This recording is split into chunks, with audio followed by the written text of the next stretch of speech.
Y los pagos con tarjetas de Banco Guayaquil reciben el doble de códigos. Tanquea y sé uno de los 30 ganadores. Primax, siempre más. La vida nos está enseñando que nada es incierto si inviertes en tu futuro, que nada es tan importante como cumplir tus sueños, que siempre puedes ser más si te lo propones y sobre todo que el avanzar hacia tus metas solo dependerá de ti.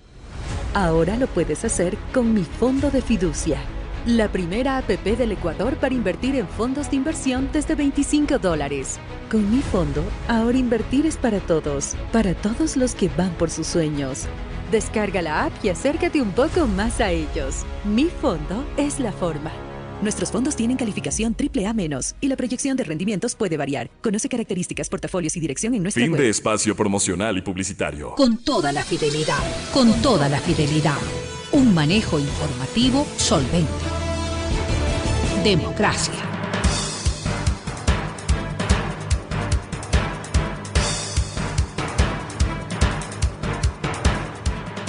Estamos de regreso ya y en contacto con el señor doctor Farid Simon, decano de jurisprudencia de la Universidad San Francisco de Quito, a quien le saludamos. Estaremos también en contacto con el doctor Mauricio Alarcón.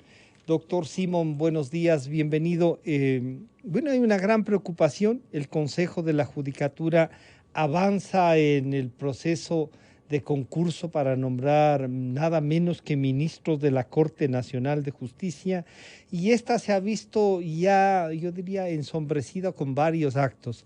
Pero el último es este de una notificación que el propio Consejo de la Judicatura dice va a investigar y ha elevado ya el tema a la Fiscalía para saber si esto se hizo con buena o mala fe. Claro, uno dice esto no es un tema de buena o mala fe. Alguien quisiera torpedear el proceso, podría pensar uno, o algo raro está pasando. Hay incluso veedurías. Nada menos que el Consejo de Participación Ciudadana también quiere tomar partido y de alguna manera asomar antes de que resuelvan su desaparición. Pero todo esto está como de alguna manera sembrando dudas. ¿Y qué se puede hacer? Bienvenido, doctor Simon. Buenos días. Buenos días, Francisco. Buenos días a todos los amigos que están escuchando, viendo la entrevista. Bueno, primero es un acumulado histórico de desconfianza, ¿no es cierto? O sea, que en condiciones normales los hechos como estos se verían con la particularidad del hecho, es decir, que posiblemente alguien cometió un error, emitió un correo de prueba, había dificultades informáticas. Sin embargo, el acumulado histórico, no solamente desde el concurso, sino el acumulado histórico en el país sobre la forma de designación de jueces, sobre las claras irregularidades que ha habido en todos los concursos, la designación de personas que no tenían los puntajes, siempre de personas cercanas a ciertas instancias de poder, a las modificaciones de los resultados finales, etcétera, que ha sido un acumulado, se refleja también en este concurso, que como saben, ha tenido tres protestas particulares. La primera protesta es la construcción mismo de las reglas, sí, que en algunos casos se considera que no permite transparencia total. Ha habido una queja significativa sobre la no acceso a la información, ¿no? Y un periodo de tiempo de opacidad total de esa información. O sea, no sabía exactamente lo que pasaba. Y finalmente este extraño correo electrónico que ha llegado a los jueces, dándoles las calificaciones, ¿no? Automáticamente dicen que era una prueba del sistema.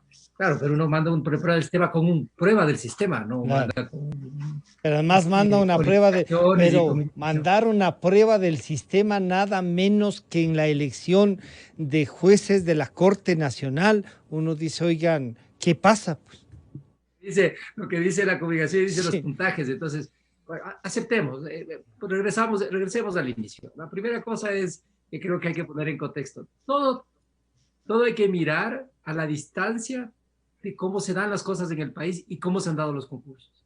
Entonces, si hay un histórico, un acumulado de concursos amañados, entre comillas, o concursos poco transparentes, o concursos donde claramente hay irregularidades, porque sí, sí. la información que la Contraloría ha enviado es clarísima sobre eso. Sí. Los concursos en general van a ser especialmente observados, y cuando no hay claridad y no hay transparencia en los procesos, se levantan las sospechas y cualquier evento que en otras circunstancias podría ser considerado anecdótico, se considera central. Claro, y ahí quiero saludar al señor doctor Mauricio Alarcón, el director ejecutivo de la Fundación Ciudadanía y Desarrollo, quien ha estado haciendo un seguimiento también y quien hace opinión sobre estos procesos. Como nos recuerda el doctor Simón, doctor Alarcón, claro, el país está en desconfianza. Cualquier cosa que ponga en duda algo, ya pensamos que aquí hay mano negra, para decir, como se decía en el viejo Tribunal Supremo Electoral del retorno a la democracia, ¿no es cierto?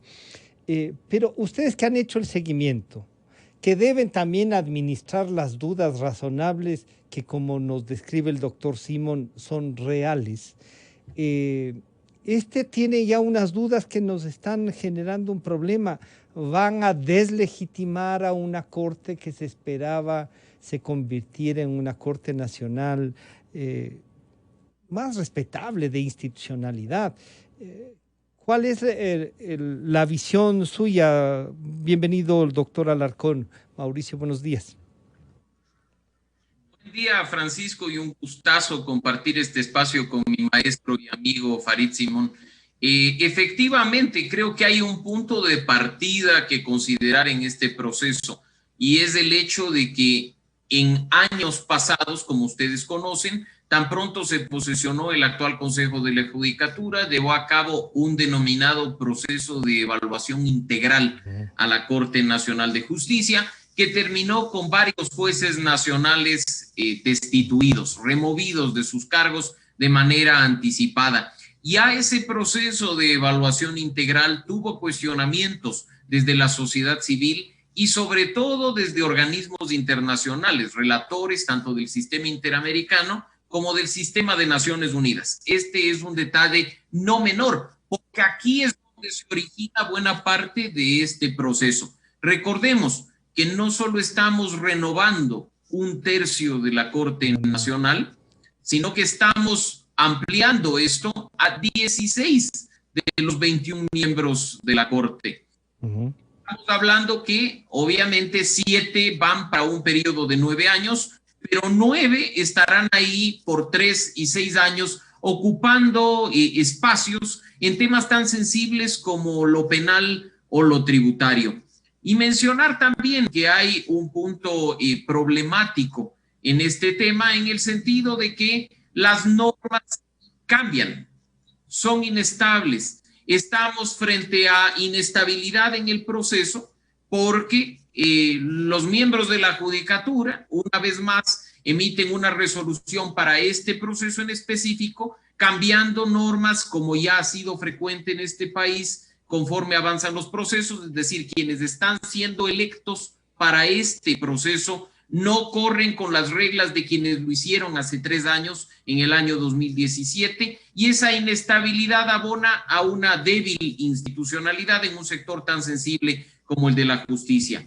Y cuando hablamos de este proceso en específico, creo que es importante decir que si fuera un elemento aislado lo que ocurrió con los correos electrónicos de puntaje, probablemente no nos preocuparía. Pero a lo largo del proceso se han dado muchas observaciones y cuestionamientos a la transparencia y a la información pública, o que debería ser pública y de libre acceso para todos los ciudadanos. Y para muestra, un botón. Sabemos que ya se ha calificado los méritos de los postulantes. No obstante, hasta este momento, en la página web del concurso, los ciudadanos no tenemos acceso a ellas. No podemos hacer un cotejamiento entre la nota obtenida por los postulantes y las carpetas de cada una de ellos para saber si es que efectivamente se los ha calificado de manera correcta o no. ¿Qué nos van a presentar? Notas cuando ya esté todo consumado, cuando la ciudadanía no pueda hacer efectivo control social. En lo personal y a nombre de la organización que dirijo, que ha venido haciendo esta veeduría, no solo en este concurso, sino en concursos anteriores, decir que es un proceso opaco, poco transparente y que genera dudas no solo a quienes estamos haciendo veeduría, sino a la ciudadanía e incluso a los postulantes. Prueba de ello es que, al menos de lo que se conoce, la doctora Ivonne Muñez ya ha renunciado al concurso. Claro, doctor Simón Farid, esto que claro que a veces nos trae, como hace un momento, o sea, una risa, hay una risa así, pero de indignación, una cosa como dice, oigan, seguimos en esto, o sea, la institucionalidad del país, la generación de estas dudas, de encima de la pandemia.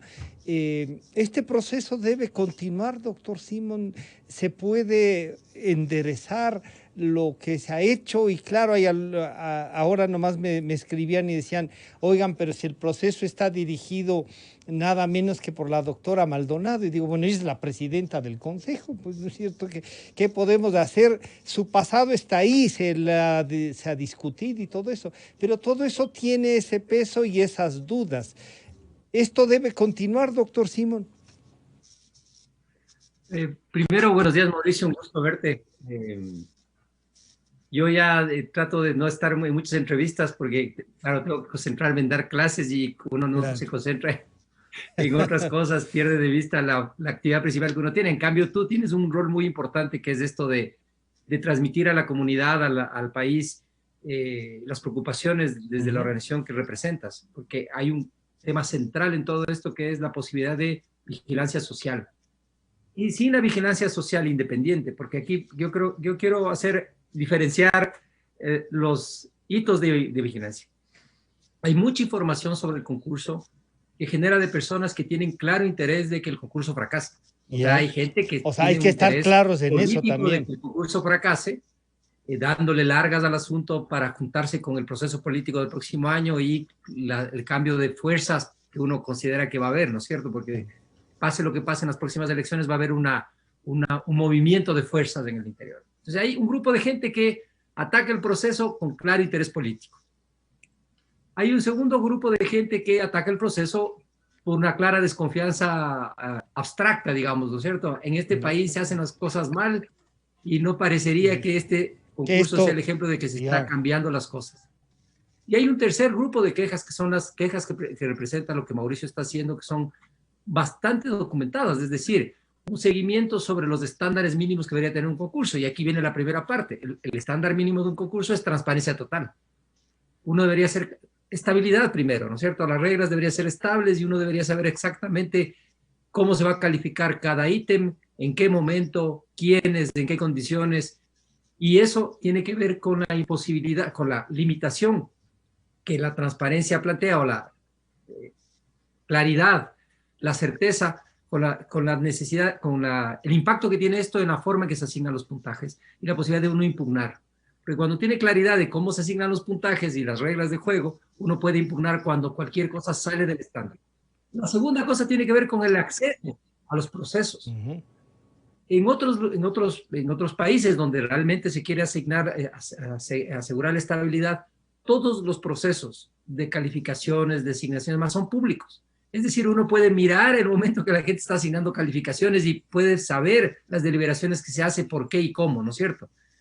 Yo quiero contarles una anécdota de lo que a mí Alberto Binder, cuando estábamos trabajando en el reglamento que se usó de base para cambiar la Pichicorte, trabajó con él en un borrador de reglamento para lo que fue la elección de la corte que reemplazó a la famosa Pichicorte. Él me dijo algo que me dejó, claro, él tiene mucha experiencia, ha estado en procesos de reforma judicial en toda América Latina, ha trabajado mucho, me dijo una cosa clara, me dice, no hay regla que no pueda ser manipulada, porque normalmente la regla se pone en un estándar donde uno puede mover entre 1 y 3 puntos, por ejemplo, y puede considerar en ese margen de subjetividad la diferencia que existe entre un título académico X o una publicación X o un periodo de trabajo. Entonces, el no poder ver cómo se asignan los puntajes, que tiene la segunda parte, permite que los comités, por más que les nombren con apariencia de independencia, manipulen o, sin llegar a la manipulación malsana, o sea, la manipulación de mala fe, que tengan una... Y la tercera cosa tiene que ver con el tema de acceso en tiempo real a la información que se va produciendo, ¿no es cierto? Una cosa es las deliberaciones y después el poder acceder a los resultados. Y creo que en este momento esto ha pasado. Ninguna de las tres cosas ha cumplido. Hay cambios de reglas permanentes, ¿no es cierto? La deliberación sobre la asignación de puntajes y demás no es público y no se pone la información al público. Entonces, las tres cosas que serían necesarias y condiciones esenciales para uno considerar que un proceso va bien, no se están cumpliendo. Ahora, echarse abajo el proceso. Yo creo que Mauricio tiene más información para decir si él cree que en este punto del proceso hay que dar de baja el proceso e iniciar nuevamente de cero, o si hay que continuar haciendo los ajustes.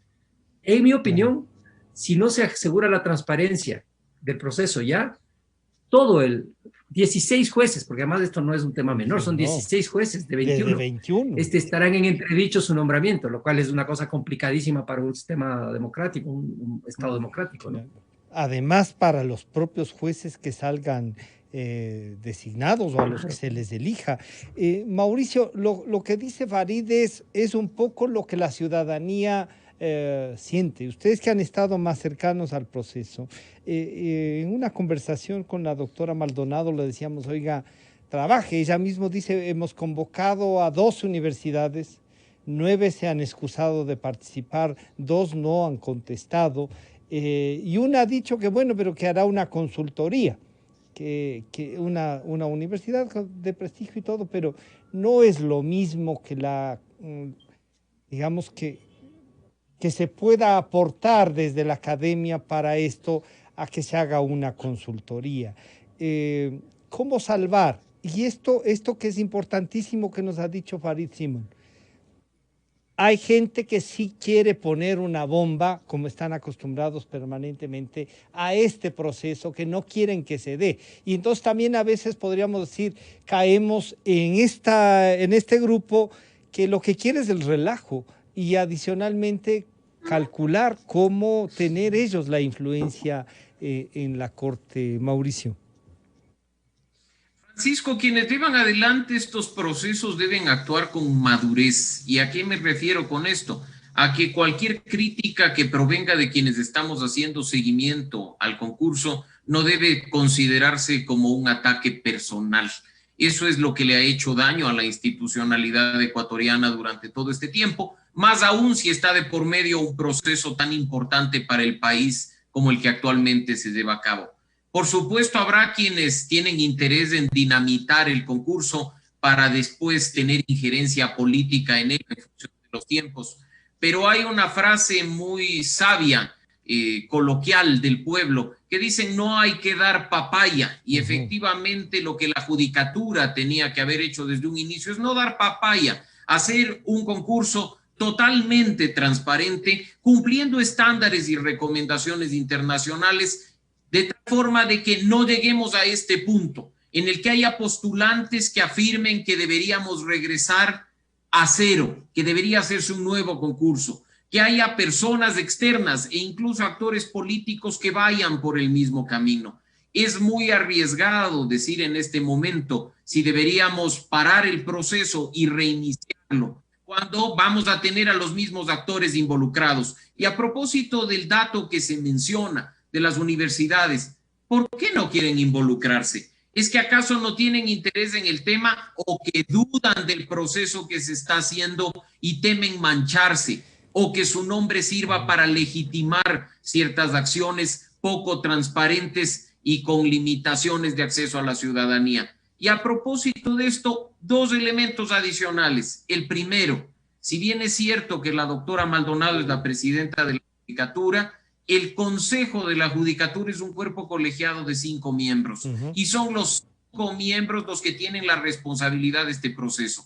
Cuidado, y ahí sí, ciertos actores a conveniencia empiezan a poner sus dardos en una sola persona.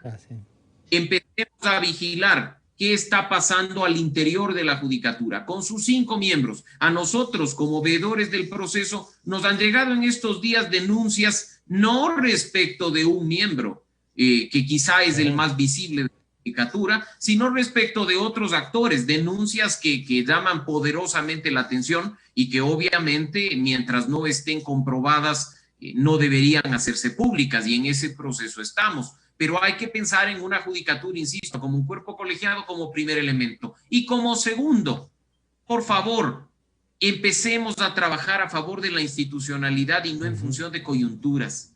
Está en este momento, Francisco, Farid, discusión, un proceso de reformas al Código Orgánico de la Función Judicial.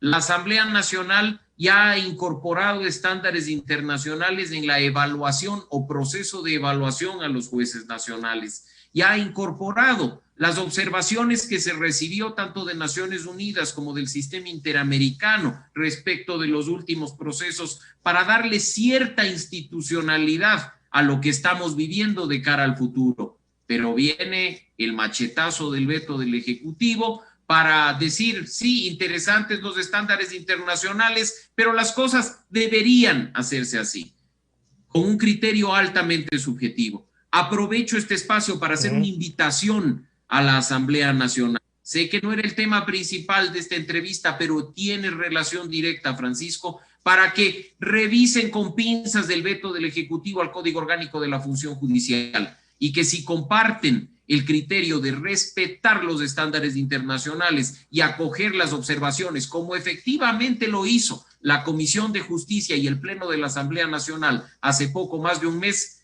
rechacen el veto del Ejecutivo y mantengan el contenido original aprobado por la Asamblea Nacional. Ahí, por ejemplo, se le quita la posibilidad al Consejo de la Judicatura, en garantía de estabilidad de jueces nacionales nombrados a periodo fijo, de evaluar para destituir, algo que ya fue observado por los órganos internacionales y que el Ejecutivo insiste en meter en el Código Orgánico de la Función Judicial. Claro, ya basta de subjetividades. Claro, estos procesos pero ahí también con transparencia, Mauricio, Francisco. Mauricio y Farid, ahí, claro, ahí uno dice, pero alguien tiene que controlar también a los jueces, alguien tiene que evaluarles, ¿no es cierto? La evaluación per se, incluso para destituirlos, yo creería que es importante. Claro, que pase por la subjetividad para ver cuántos jueces necesito y quiero eliminarlos, no, pero pasa por esto, o sea, por tener un concurso, como ustedes han dicho, transparente. Y lo que más nos preocupa es, ¿no?, que juristas que podrían estar, que además han demostrado ya en ocasiones que tienen vocación de impartir justicia, no están participando. Y eso también preocupa. Y claro, algunos que les dicen, oiga, ¿y usted por qué no participa? Dice, ¿para qué? Si no sirve ser buen profesional, no sirve nada de eso, sino quienes vayan subjetivamente, como ha dicho Mauricio, a resolver el tema, Farid.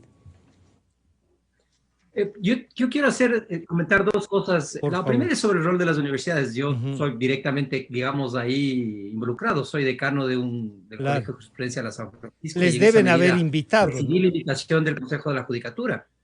Ahora, ahí hay dos temas que son distintos. Uno es la participación institucional. En la academia la participación institucional lo hace cuando tiene organizado un nivel institucional. O sea, no puede actuar a nombre de una institución, de una entidad, tiene una estructura interna para responder. Entonces, en esa medida son los académicos, cada académico el que tiene la disposición o no de participar en estos procesos, como académico, o además como persona independiente, porque aquí viene la cosa central de esto. No va a representar el pensamiento de la universidad. Hay una particularidad de la universidad, y creo que eso hay que decirlo y defenderlo a toda costa. Sí. Las universidades que hacen su trabajo buscan la verdad y tratan de difundir la verdad que conocen, la más cercana posible a la verdad, lo que es el conocimiento, la honestidad, con diversidad de posiciones y opiniones. Entonces, cuando uno dice la universidad, está pensando como que la universidad fuera un partido político, una organización así toda estructurada y es la universidad. Esas no son las verdaderas universidades donde los académicos toman las decisiones y dicen lo que opinan. Y cuando un decano, por ejemplo, yo digo, participa en un proceso de selección, ¿a quién represento? No, participas como decano, no a la universidad. Claro, el profesional. No participo como persona, no como que decano. Tiene el prestigio de ser decano también, claro. Es que eso, Farid, eso sí da una garantía. Cuando yo recuerdo antes, perdona ahí, Farid, yo recuerdo antes, no te estábamos escuchando, Farid. Perdón, No, ¿ahora no. sí me escuchan? Sí, ahora sí. Se ha vuelto una muletilla, la universidad. Y la universidad garantiza no sé qué. Las universidades no son partidos, no son movimientos organizados, la academia es la academia. Los académicos hacen la universidad. Y para cosas de este tipo son los académicos que aceptan o no aceptan participar. Yo transmití a mis colegas, a todos mis colegas, la invitación del Consejo de la Judicatura. Y les pregunté, ¿quiénes desean, quieren o les interesa participar en el proceso? Ninguno me contestó. ¿Y saben por qué? Porque los que han participado antes han terminado o atacados personalmente, siendo enemigos, les declaran enemistad absoluta cuando hacen su trabajo, cuando no se dejan modificar, y en problemas con las instituciones porque no se dejan, por ejemplo, no hay que entregar las bases de respuestas de los exámenes o los resultados de los exámenes, después no les gusta a las personas porque les parecen muy difíciles. Entonces la experiencia de algunos de ellos, los que han participado, no son buenas. Además, cuando uno no controla el proceso, que este es el otro tema. Yo quiero decir esto porque tiene que ver mucho con los concursos. Sí. Si uno no controla todo el proceso del concurso, si uno no tiene la posibilidad de mirar el proceso completo y incidir en el proceso completo, uno termina siendo una pieza que termina siendo utilizada. Claro, vean, los sistemas son intimar lo que es opaco. Claro, y los sistemas son tan fuertes como la pieza más débil. Entonces, cuando uno puede tener un gran vedor, un grupo de vedores, un súper buen base de datos de preguntas, bien hechas, no sé qué, pero uno no controla el resto del proceso y termina avalando un proceso que uno no tiene control sobre todo. Entonces, hay que recordar esas dos cosas primero. Las universidades son los académicos. No, totalmente, Farid, totalmente de acuerdo con eso, totalmente de acuerdo que las universidades son los académicos y por lo tanto deben representar, y por suerte las universidades así son, sus académicos tienen el suficiente prestigio con su pensamiento, no el de la universidad, con el pensamiento con el que desarrollan con los alumnos, con ese que les enseñan a pensar, pues. Porque si le pedimos que la academia tenga un solo pensamiento, estamos que fregados con J. Pero, Farid, pero también ahí viene una cosa. El académico de prestigio, la universidad de prestigio, que no pueda, con todos los riesgos que en este país cualquier persona que piense es disparado de inmediato, solo por pensar, ¿no es cierto? Paga, hay que bajarle, está sacando la cabeza, ¿cómo así? Entonces, también necesitamos académicos que se corran el riesgo, que defiendan, que sepan, porque es también parte de la enseñanza, Farid. Así es. No, yo le digo, algunos de mis colegas han participado en los procesos y yo mismo participé en el pasado en algunos procesos. O sea, el tema es que uno termina aprendiendo a la mala, que hay unas pero hay que implicaciones cuando no puede verse el conjunto del proceso. A ver, y hay que recordar en esos 10 años que pasaron que en nombre de la socialización y la participación, todo el que no pensaba igual era utilizado. O sea, la invitación era para ser usado el nombre. O sea, después aparecía una lista de nombres, uno como que vea como se avalaba un proceso en particular. Y en realidad lo que uno tuvo una participación marginal o incluso tuvo una participación crítica diciendo eso no sirve. Entonces, el tema, cuando regresemos a la confianza en los procesos, ahí viene lo que Mauricio planteaba. O sea, ¿cuál es el tema central de esto? Si el proceso es transparente desde el inicio, las personas que van a presentarse de concursantes primero va a ampliar el número, porque habrá otras académicas y otros académicos y otros abogados y otras abogadas y otros juristas que tomen la decisión de participar porque saben que están concursando con sus méritos, no con sus contactos. Claro. Que eso es una primera cosa. Y ahí sí. La segunda cosa, las piezas, es decir, los vedores institucionales, ¿no? Porque hay vedores independientes como lo de la fundación, que tiene una independencia frente al sistema, pero hay vedores institucionales que vienen del Consejo de Participación Ciudadana, que vienen de otras instancias. Las personas que se presentan también serán más independientes y los académicos y académicas del país se presentarán también al concurso. Entonces, si no hay garantía de transparencia de cero, lo demás tiene un impacto desde el inicio, desde el arranque. Entonces, invocar, hagamos esto, es como tratar de poner una gota en el mar, pues, porque si uno cae la gota, desaparece en el mar. no hace la diferencia. Claro. Yo sí creo que esto es el anuncio importante. Hay unas recomendaciones, ya estándares, y Mauricio puede contar al público. Hay estándares ya aprobados para casi todas las cosas, para evaluar, para designar, para escoger, para seleccionar, estándares probados. Lo que pasa es que nos creemos más sabios que nadie. Y transformamos los estándares en nada. No, así no. Esto no es la mejor forma. Oiga, ha habido gente que ha estado trabajando años sobre esto. ¿Por qué no cogemos lo que acaba de pasar con el veto del presidente de la República? Estándares calificados, claros, ya que garantizan la independencia de los jueces, que son vetados. Y hay una cosa. No se niega que un juez de la Corte Nacional puede ser echado si incumple una falta. El tema es la manera en que se evalúa para echarlos en los periodos de estabilidad. Claro. Mauricio, entonces ahí, claros, la sociedad civil, las organizaciones que están hechas para hacer el seguimiento, que además optan por hacer ese trabajo, por brindarle a la sociedad, tienen que hacer un seguimiento. Hay que tener cuidado con aquellos que quieren hacer explotar el proceso, que nos siga. No hay que enfocarnos en la presidenta del Consejo, hay que ver el Consejo en general. Hay que volver a reflexionar sobre el veto, como ha dicho Mauricio, y que la Asamblea responda también. O sea, aquí hay estándares que nos pueden servir a todos. Nada es nuevo, diríamos, en esto. ¿Cuál es el futuro de este proceso? ¿Qué deberían hacer las autoridades para salvarlo y avanzar? Y respetar también a los que seriamente han querido participar, ¿no? Bueno, insisto, Francisco, al igual que ha sucedido en procesos anteriores, y puedo referirme al último, al del año 2017, el trabajo desde la sociedad civil independiente, aunque haya gente que lo dude y por mí ningún problema en que lo haya, por supuesto, es mejorar procesos, corregir errores para que los resultados sean los óptimos. En el año 2017, con la judicatura de Gustavo Yalc, no llegamos a estos niveles de opacidad. Precisamente la entrega de información oportuna, por supuesto, y completa, es la que nos permitió hacer una buena veeduría y detectar, por citar simplemente un caso, que la mano derecha en materia jurídica del ex vicepresidente Jorge Glass estaba concursando y estaba siendo puntuada para llegar. Esto nos valió amenazas, Francisco.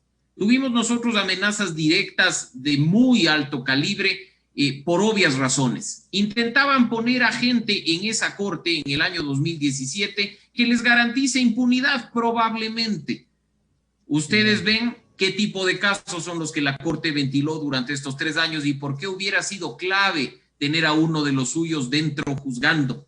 Así es que eso es lo que hace la sociedad civil independiente en estos procesos. Acá no estamos para hacer quedar mal a la judicatura o para que se considere un ataque personal a uno u otro miembro de la judicatura, no. Si estamos vigilando, emitiendo críticas, comentarios sobre la base de estándares internacionales, es para que este proceso se limpie y salga bien parado. Para que en febrero o en marzo, no sabemos con el nuevo cronograma cuándo mismo sea, accedan los nuevos jueces nacionales a la Corte, 16 de 21, una considerable mayoría. Podamos nosotros decir, ahí están los mejores. Y que no tengamos un nuevo espacio en Radio Democracia, Farid y yo, para decirle a Francisco, mira, entre los 16 fracasó. Está el hermano del asambleísta, el primo del ministro, o hay esta gente que fue asesora en el ministerio tal, y que sigamos desconfiando de la justicia. Si queremos una justicia independiente, tenemos que empezar porque en tribunales, en cortes, en las más altas instancias accedan los mejores. Y cuando nos preguntamos por qué personas de tanta valía como Farid Simón no postulan, no es porque están muy cómodos en la academia o porque prefieren escribir papers y publicarlos en revistas académicas. No. Es porque no confían en estos procesos, porque hay un alto grado, duda de que, por ejemplo, se pueda puntuar bien todos los méritos que tienen o que a medio camino se los tuerza por resultarles incómodos. Si no empezamos a generar confianza y legitimidad en este tipo de procesos, si no empezamos a institucionalizarlos ya, de tal forma que no dependan de resoluciones, que no dependan de cambios a medio camino o de puntuaciones subjetivas en función de premiar o castigar a determinados postulantes. Vamos a seguir teniendo una justicia mediocre que lo único que busque es actuar de manera política y no apegada a derecho como corresponde. Claro, este es el mayor peligro. Ahora que se habla tanto de la corrupción. Claro, el mayor peligro es ese, ¿no? Que se instalen justo gentes que no representan la institucionalidad, que no nos garanticen eso. Estaba pensando cuando hablaban, Farid, de lo mal que le puede ir a alguien que sí ingresa. El señor Chamber aceptó ser veedor del Gran Hermano y el preso iba a ser él. Y el enjuiciado es él, y el Gran Hermano no me da la gana de enjuiciarle, ya está, es mi hermano. Pero también hay una reflexión de lo que acaba de decir Mauricio Farid. El que sea hermano, papá o tío, cierto que genera dudas, pero no podría ser tampoco una descalificación para optar por un cargo, porque es hermano o no. Hay gente que es muy respetable y que tiene hermanos que no lo son, sí, o que tienen líneas distintas también, pero eso no podría. Ciertamente que en algunos casos dice ponle al primo, ponle al asesor, que esto va a garantizarse. Si Mauricio dice, oigan, si se da más transparencia, si se logra hacer una veeduría, ojalá algunos académicos quisieran integrarse, porque yo sí creo que hay que integrar a la academia desde las diferentes líneas de pensamiento, tienen que integrarse, tienen que mojarse el poncho como Farid, o sea, sí, la prioridad de ustedes es dar clases, pero también tienen responsabilidad social frente a lo que les dicen en las clases, convencerle a la ciudadanía de que están dando bien las clases. También, doctor Simón. Sí, efectivamente, la universidad no solamente está para dar clases, es evidente. O sea, cuando hablaba de la responsabilidad de la independencia de los académicos, está, entre otras cosas, en participar en el país. No sé si me escuchan porque estoy... Sí, no, hay un poquito de resonancia, pero está escuchándose bien, sí. Sí, una de las cosas es que también la universidad debe aportar para el país y el desarrollo del país y la estabilidad de una sociedad que se espera sea democrática, transparente, donde haya... se luche contra la corrupción, se busque independencia de las instituciones. Por supuesto, eso no está en duda. Son las condiciones para participar. Esa es la discusión. No tiene que ver con participar. Sino las porque condiciones. Uno podría decir, no participamos porque no queremos involucrarnos en nada, o no participamos porque consideramos que no hay las condiciones para hacerlo. Esa es la segunda opción. En realidad, consideramos que no hay condiciones para hacerlo. Pero no es una crítica a este consejo, por cierto, porque lo que creo que Mauricio ha sido muy claro en el proceso, no es la doctora Maldonado, es el proceso en completo, donde hay decisiones colectivas, decisiones de un cuerpo colegiado que ha ido marcando el proceso, y de ejecutores administrativos, a los que están debajo del consejo, que deben hacer un trabajo que no genere desconfianza.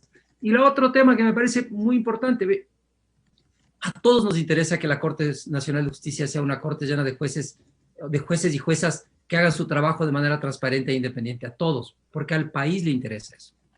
Pero hay un grupo de personas que no les interesa esto porque están acostumbrados o han desarrollado una práctica política que tiene que ver con los niveles de influencia, que no es nuevo, porque uno puede decir esto es nuevo y esto no es nuevo, esto viene desde hace mucho tiempo. De hecho, recuerden siempre el hito más llamativo del intento de control de justicia son los tanques rodeando a la Corte Suprema de Justicia, los tanques enviados por Félix Cordero. Destituyendo a una esto no corte, es nuevo no. Y no es de ayer. El problema es que lo de ayer no nos ha enseñado nada a lo largo del tiempo. O sea, vamos regresando a los mismos errores y tiene que ver con la transparencia y sobre las veedurías. Y en esto yo quiero reconocer a Mauricio. Hay organizaciones que actúan de manera independiente. ¿Y cómo se da cuenta uno de eso? Por la información que entregan. Una cosa es cuando la información que entregan de las veedurías son informaciones documentadas, justificadas, explicadas. Y otra cosa es cuando simplemente se habla en voz alta de supuestas irregularidades y se echa tierra. Entonces, yo creo que hay un rol fundamental de la sociedad civil independiente, no institucionalizada, digamos, como el Consejo de la Participación Ciudadana, que era sociedad civil institucionalizada. La sociedad civil independiente en estos procesos. Pero la sociedad civil no puede reemplazar lo que tienen que hacer los funcionarios públicos. La sociedad civil no puede reemplazar lo que tienen que hacer los que están encargados de los procesos. Y claro, la universidad tiene que participar en estos procesos, pero hay que tener unas garantías. Ya. E históricamente no ha habido esas garantías y los que han participado han terminado mal, como ustedes mismos acaban de contar, el caso seguramente uno de los más dramáticos del proceso. Señor Chambers. Y eso hace que la gente no quiera participar. Claro, es así de simple. ¿Cómo van a querer participar si van a ir a parar en la cárcel? No, obviamente uno dice, oiga, por decir la verdad. Que podrían. Que podrían, claro. Pero Francisco, podrían ir. no es tanto solamente que uno pueda ir a la cárcel, sino, imagine usted el tiempo que esas personas toman de su vida personal, de su vida profesional para apoyar los procesos. Y que después tengan que pasarse defendiendo de observaciones, durante años. No, siendo atacados por años. Sí. No, totalmente de acuerdo. Mauricio, entonces, este proceso tiene que, y los miembros del Consejo de la Judicatura, entonces, deberían tomar en consideración estas reflexiones públicas, llevarnos a mayor transparencia, pasar todo lo que haya que pasar. Claro, algunos veedores también, como ha dicho Farid, hay que tener cuidado porque no lo hacen documentadamente, no lo hacen como se debe hacer, sino lo hacen porque están interesados. Y este es un país de esto de influencias, ¿no? Ese dicho del que tiene padrino se bautiza, no hay duda. Y yo estaba pensando mientras hablaba Farid en una sentencia de después de años en la Corte Constitucional de un caso muy cercano, y uno dice, y no hay forma ni teniendo padrino de bautizarse. O sea, ¿quién hace cumplir esa sentencia? Y es vergonzoso, y yo he dicho, les he comentado a los miembros de la Corte Constitucional. Entonces, queremos una corte de jueces que se las jueguen, pero que tengan esas garantías de las que nos ha hablado Farid. ¿Cómo hacemos para que eso y los que están concursando sientan que eso es posible con lo que está ya avanzado, Mauricio? Entregando información y datos, siendo transparentes, Francisco, dejando de cambiar las reglas sobre la marcha, dejando de cambiar cronogramas sobre texto de sistemas informáticos débiles para hacer que el proceso de designación coincida con los tiempos electorales, lo cual vulnera uno de los estándares internacionales en este tipo de procesos, por supuesto. Con acciones simples, nadie les está pidiendo que se conviertan en seres sobrenaturales y hagan cosas extraordinarias. Apliquen la Constitución, apliquen la ley, apliquen los estándares internacionales. Nunca es tarde para corregir, Francisco, no es lo óptimo, pero sobre la marcha se han dado algunas correcciones en el proceso.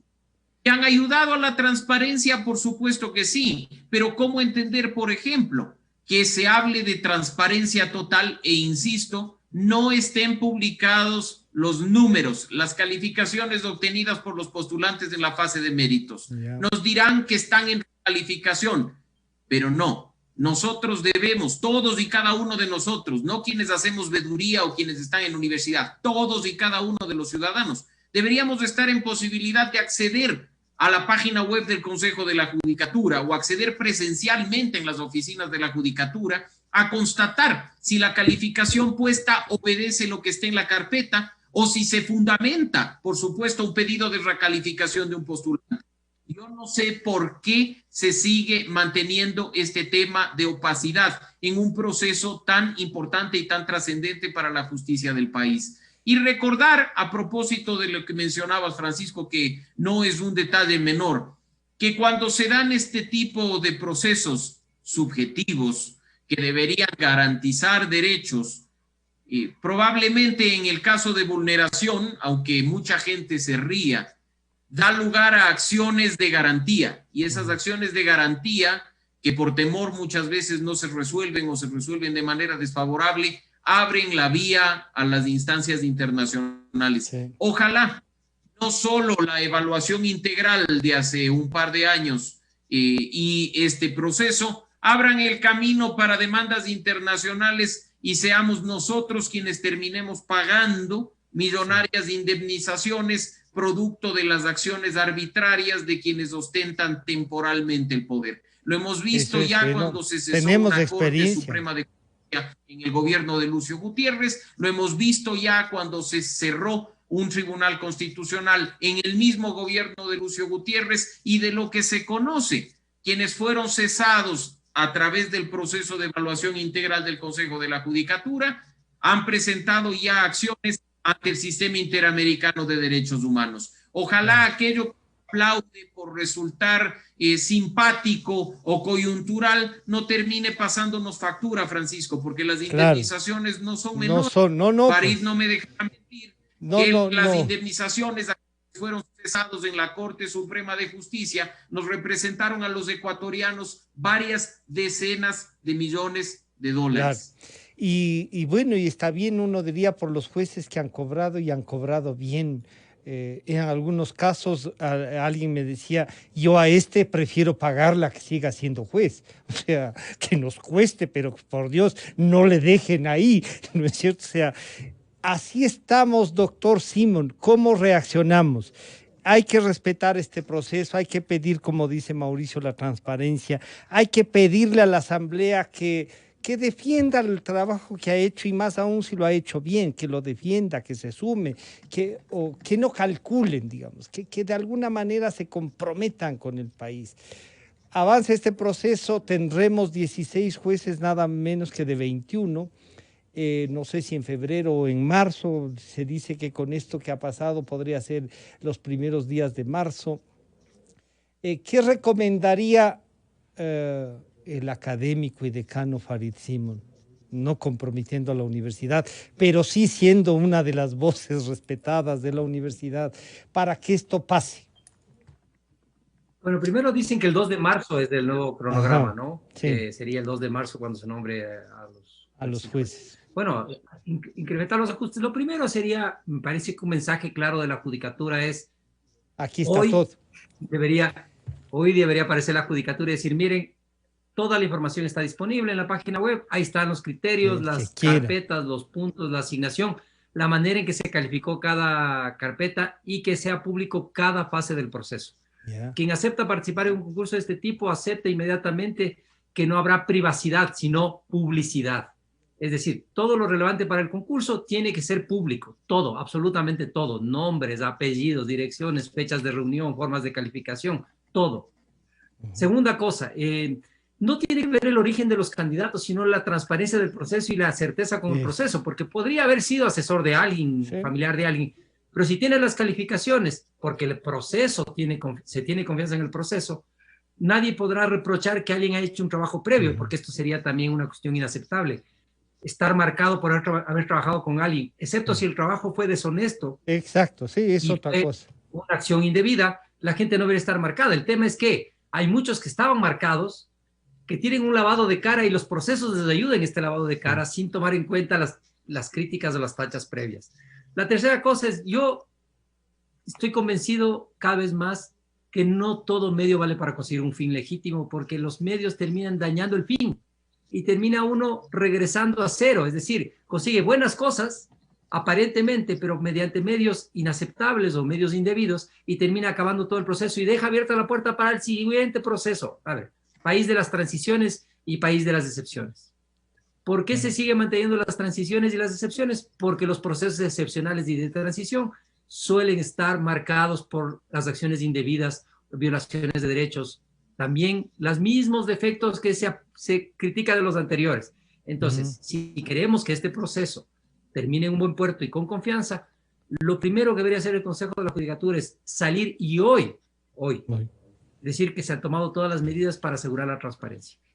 Ya no podemos regresar al pasado, esto es así, simplemente no podemos regresar, pero podemos asegurar que en el futuro la gente tenga confianza en el proceso. Y eso solo se tiene con absoluta transparencia, no hay otra manera.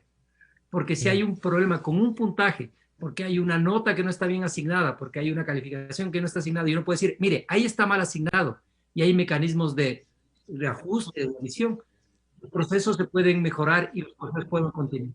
El momento del país es muy delicado. Estamos cerca de un proceso eleccionario que se presenta tremendamente complejo y tremendamente disputado, además desde lo que ya sabemos, desde el escándalo, del fake news, del engaño, del empujar las cosas. Entonces esto, en este momento, si no se hace bien, puede ser peor todavía. Mauricio, para concluir entonces, lo que recomienda Farid es esta mayor transparencia, que el propio Consejo salga por sus fueros, ¿no? Que sería bueno para ellos mismos. ¿Qué debería hacer lo primero entonces? Publicar las notas, ver las carpetas, y aquí una cosa un poco para que se rían también. ¿Hay algún sordo en el que le den 2 puntos por sordo o por ciego? Ay, esas cosas, mi estimado Francisco, que deberíamos estar en posibilidad de ver en las carpetas. Por eso pedíamos las carpetas. Por eso queríamos nosotros ver efectivamente si por ahí nos sale alguien tratando de tener puntuación adicional sobre pretexto de ser minoría o grupo vulnerable. Para eso sirve la transparencia. E inicialmente, solo como dato anecdótico, ni siquiera el cronograma del concurso era público en la plataforma del Consejo de la Judicatura. Ni siquiera los datos de los postulantes fueron públicos hasta que se cerró una etapa de manera definitiva. Las carpetas tampoco, hasta que se empezó a presionar para que se divulgue públicamente la información y los datos y llevar adelante un ejercicio de control social efectivo, como el que se está haciendo en este momento por parte de una veeduría oficial y algunas veedurías independientes. Ha habido mucho de reacción, pero lo que buscamos nosotros es que en este concurso no se establezca un sistema de premios y castigos. Le doy buenos puntos y le califico bien porque es mi amigo o porque me simpatiza, y a quien no me cae o representa un riesgo para mis intereses, le quito puntos o le doy una calificación que no le permita seguir avanzando en las etapas. Eso se logra con transparencia. Eso se logra con transparencia máxima en todas y cada una de las etapas del proceso. Que no vuelva a ocurrir que se filtren correos electrónicos con puntuaciones, que se le eche la culpa al sistema y que la judicatura corra a la fiscalía a denunciar lo que ha sucedido para que sea la fiscalía la que determine si hubo buena o mala fe en el envío de un concurso. ¿Por qué hacer este tipo de acciones que simplemente abonan a la opacidad de un proceso que debería tener los estándares más altos de transparencia?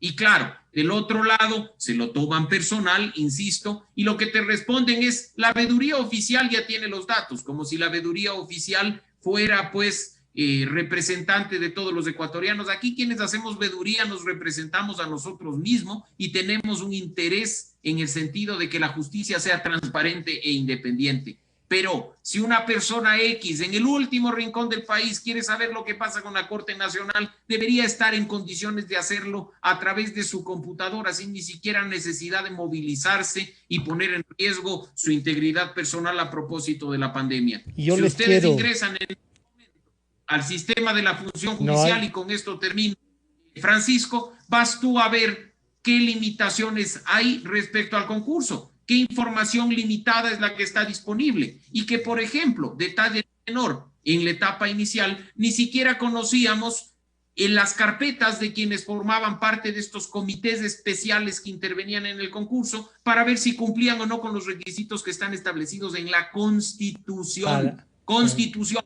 norma suprema de la República. Sí, así es.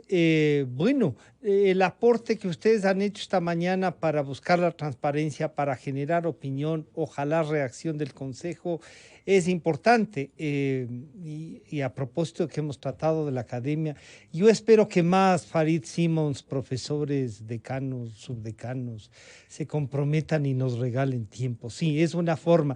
Es verdad que les distraemos de las clases a veces, es verdad que les fastidiamos, pero también es verdad que tienen responsabilidad si son maestros y están generando profesionales, ¿no es cierto?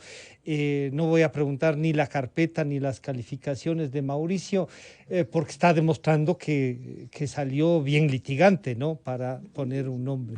Mauricio Alarcón, muchas gracias. Farid Simón, muchísimas gracias. Nos estaremos encontrando. De alguna manera nosotros. Gracias. El Farid es el culpable, con nombre y apellido. Farid Simón es el culpable. Por eso, bueno, como dije entonces, al inicio, es un honor compartir este espacio con mi maestro y amigo que es responsable de que yo esté metido en estos temas. Hacerse de responsabilidades también, doctor Simón. Un gusto saludarles. Muchísimas gracias por participar. Han estado con nosotros Farid Simón, decano de jurisprudencia de la Universidad San Francisco de Quito, y Mauricio Alarcón, director ejecutivo de la Fundación Ciudadanía y Desarrollo. Iba a estar con nosotros el señor doctor Yunda, pero parece que se agravó. No, esperemos que no sea del coronavirus, porque si dio positivo a eso, algo de la garganta. Yo les decía aquí bromeando, ¿y qué le pasó? ¿Qué sonaron? No, esperemos que se mejore. Un saludo al alcalde de Quito. Ya estaremos en otro contacto para preguntarle y a veces incomodar también, ¿no?, sobre lo que queremos preguntar. Ya regresamos. Calidad. Innovación. Completamente democracia.